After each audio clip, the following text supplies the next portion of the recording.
안녕하세요 여러분, 여러분에게 요리를 쉽게 알려드리는 남자 쿠킹입니다. 자, 오늘은 이 스튜디오에서 마지막 영상을 녹화하는 날인데요, 마지막까지 지금 주변에서 굉장히 시끄러워요. 그래서 혹시라도 잡음이 들어가면 여러분이 이해해 주시기 바라겠습니다. 전 세계가 다 마찬가지겠지만 지금 한국은 굉장히 비가 많이 오랫동안 오고 있고요. 덕분에 제가 준비한 가루로 된 양념이라든가 여러가지 요리 재료들이 습기 때문에 사용할 수가 없게 돼버렸어요. 그래서 어떤 요리를 해야 하나 상당히 고민을 많이 했는데요, 많은 고민을 한 끝에 김치를 이용한 아주 간단하고 맛있는 음식으로 결정을 했습니다. 그래서 오늘 할 요리는요, 바로 김치 굴도인데요. 사실 제 채널에 퓨전 요리를 업로드하면은 영상이 인기가 굉장히 없어가지고 이 요리를 영상으로 찍을까 굉장히 많이 고민을 하긴 했는데요, 현재 엄청난 습도 때문에 재료를 원활하게 사용할 수 없기 때문에 어쩔 수 없이 선택을 했습니다. 뭐 그래도 굉장히 쉽고 맛있게 만들 거기 때문에 여러분들이 만족하실 수 있을 거라고 저는 생각을 합니다. 자, 그럼 빨리 요리하러 가시죠. 렛츠 고!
만든 김치 브리또가 완성됐습니다. 이 브리또는 사실 말이 브리또지 어떻게 보면 김치볶음밥을 여러가지 재료와 함께 그냥 또띠아에 싼 건데요. 물론 브리또도 여러가지 조리법이 있겠지만 오늘 저는 한국식으로 맛있고 아주 쉽게 할 수 있는 방법으로 브리또를 만든 겁니다. 자, 그럼 일단 한번 먹어볼게요.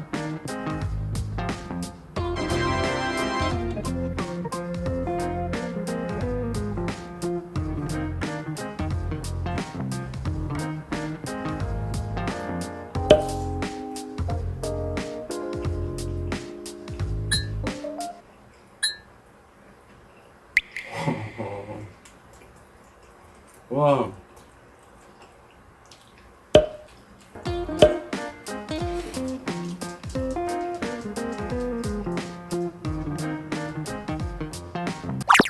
저 못 먹어. 이거 먹을 수 없는 거야.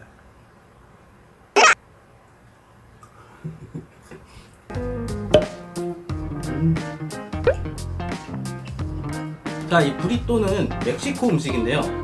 저는 개인적으로 이 브리또를 멕시코의 김밥 같이 생각을 합니다.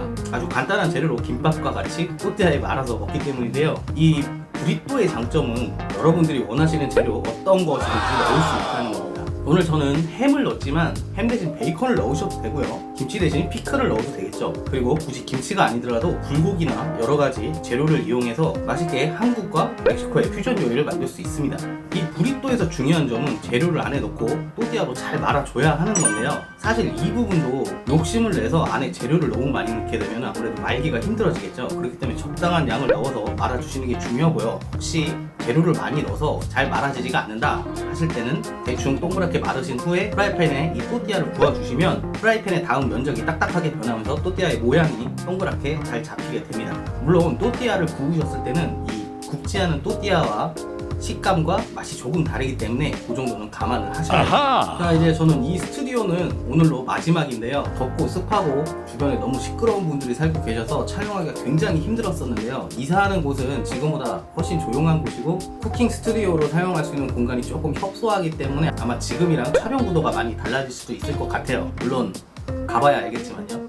새로운 쿠킹 스튜디오로 이사를 해서 훨씬 더 나은 영상을 만들도록 노력하겠습니다. 자, 이번 주는 오늘 이 영상을 마지막으로 더 이상 업로드 하지 않을 건데요. 그 이유는 제가 혼자서 아무래도 이 이삿짐을 싸다 보니까 너무 힘들어요. 지금 일주일째 이사 준비를 하고 있는데도 반도 못했습니다. 그리고 이 덩치 큰 쿠킹 스튜디오도 빨리 정리를 해야 하고요. 영상을 촬영하면서 이사 준비를 하기가 쉽지가 않아서 이번 주는 오늘 하루만 업로드를 하고 다음 주부터 다시 주 2회로 돌아오도록 하겠습니다. 자, 그럼 다음 주부터 영상 다시 또 기대해 주시고요. 오늘은 여기까지 하겠습니다. 저희 채널은 여러분의 관심과 사랑이 필요합니다. 영상이 즐겁거나 유익하셨다면 구독과 좋아요 버튼 눌러주시고 여러분의 친구와 SNS에 공유해주세요. 자, 그럼 다음에 또 봐요.